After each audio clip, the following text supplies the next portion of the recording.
Yo, what up? It's Aaron Moses. And in case you guys didn't notice, if you follow me on Facebook, if you follow me on Instagram, Twitter even, I haven't been on. Why? I'm doing a little experiment just to see how I would feel about life if I just totally unplug. Now, don't get me wrong. Of course, I am still uploading to YouTube. I still watch YouTube videos, movies, things like that. I just don't use any electronics to communicate with people. I'm not texting anybody. I only email two people. One, because I haven't talked to that person in a very long time. The other one, because that person has my child, and it just makes sense to be able to talk to her. So other than that, guys, I've been not contacting anybody, and if you feel any type of way about it, now you know it's nothing personal. It's just something that I want to do. Now, the first thing that I noticed was it really didn't faze me. Now, if you don't know, I am not the most social person. I don't have any tangible friends. People don't come over my house. I don't go to anybody else's house. I'm not a drinking buddy. I don't go to the club or a bar unless I go to that little concert hall and it's somebody I'm interested in seeing, but I haven't even been doing that. So me just sitting at home all alone, reading, working out, smoking my cigarettes, feels the same. There's no noticeable chemical change in my mind, in my brain. There's no change in my behavior. I'm not feeling more anything or less anything. I am, however, socializing more with people at work and on the street, which is a great thing, which is a really good thing. Number one. But number two, I realized that me sending all these DMs and sending all these PMs and texting and being on the phone for hours on end with my family and my friends, it really just feels like this whole time I've been talking to myself, what has been more satisfying is journaling, bro. Of course, I started journaling as well. I'm definitely embracing this Saturn return energy. I'm working out. I haven't drank in a minute. I'm journaling, reading, socializing. It's happening, baby. It's happening. Okay? When you go without, and this just goes for me, there are a lot of people in certain instances say if you actually engage with these people that's on your social media, if you've met them before, okay, there might be that might not apply to you. This might not be the same.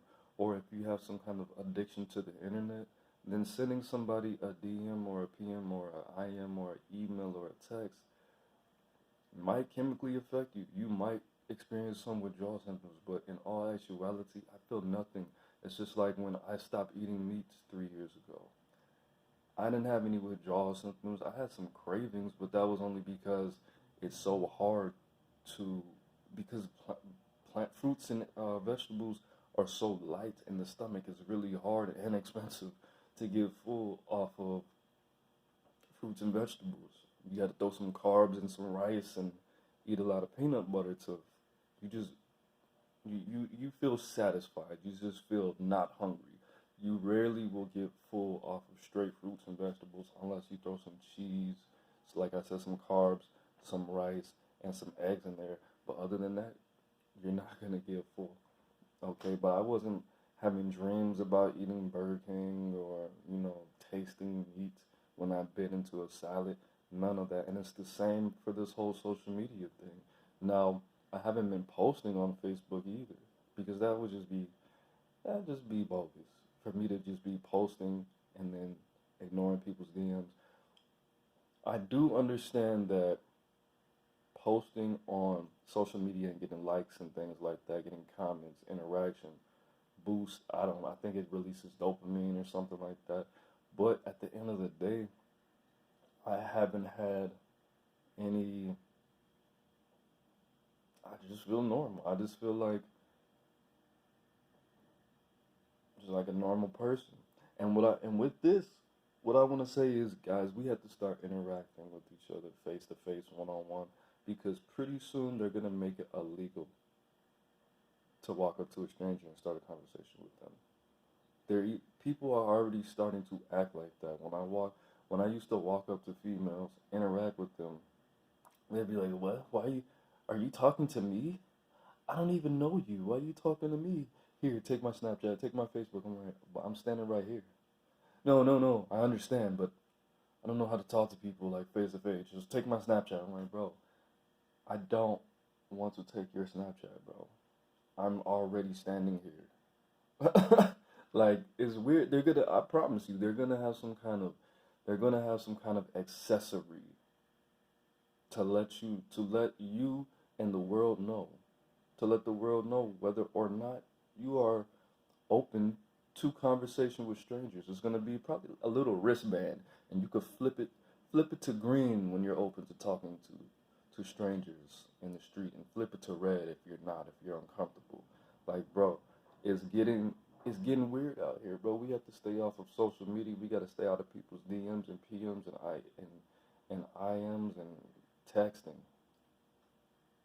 All these things that keep happening probably happen because people don't interact with each other on a one-on-one basis in person, tangibly. Think about all these things.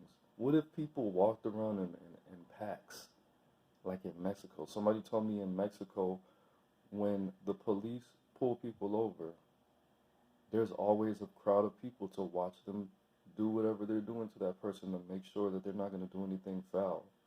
And they record them, and the police don't do anything, and they go there and do their thing. What if that happened with America or wherever you live? What if the answer to all these problems in the world was getting off the internet and interacting with people in real life? What if we could prevent people of all colors from getting shot by the police? Because there are people of all colors there to record them. People of all walks of life there to witness it, to say something. These people, what if we had the power to get together and change the laws we don't like, and stop certain cultures from spreading, and stop certain types of people who can't defend themselves from getting hurt?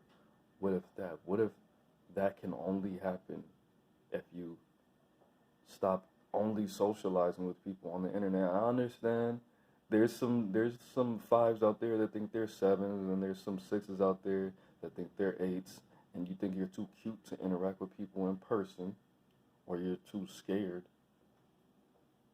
so you only interact with people on the internet. The guy who catches your attention the most, or in some cases the least, on the internet, in your DMs, in your PMs, in your email, that's the only people you're gonna go out with. Fine. I heard people say that. It's ridiculous, but I heard people say that. I'm too cute. I'm too cute to interact with people in person. No, you're too dumb.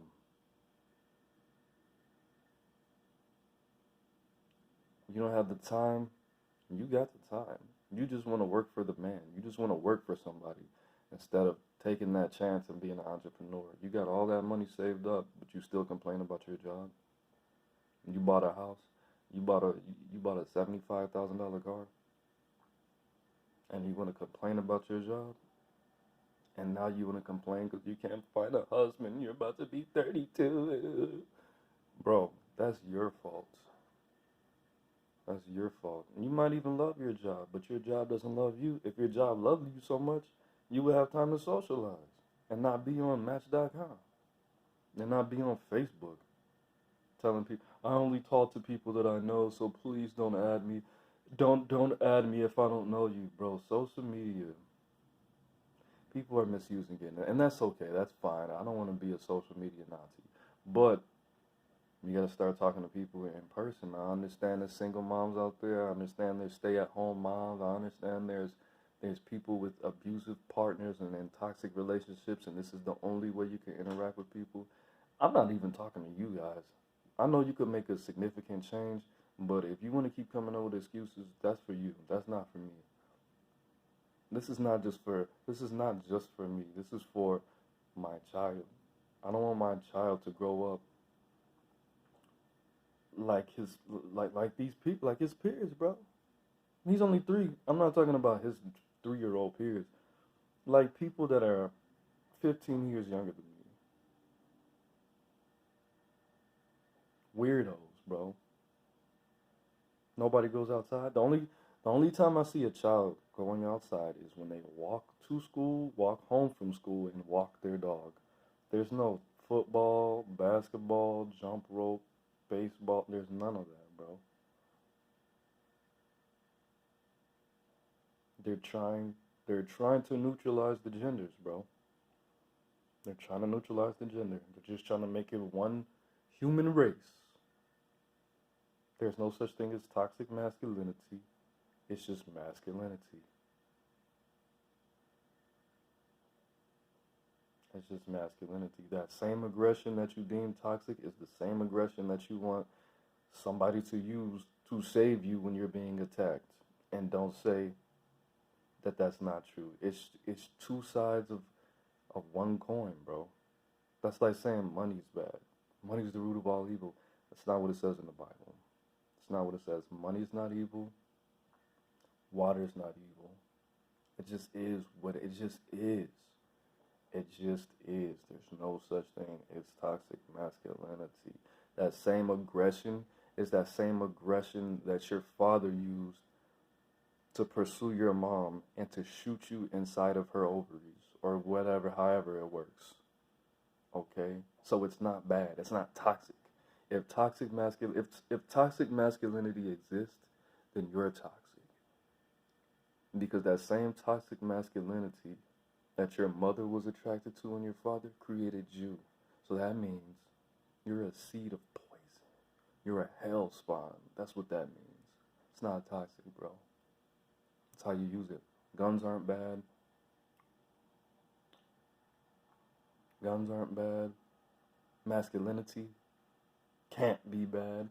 It just is what it is. Water's not bad. Money's not bad. Just like I said in my video rape that I took down. People don't rape people because they're people. People rape people because they're rapists. Okay? Only rapists rape people. Only toxic people do toxic things. Repeatedly. Habitually.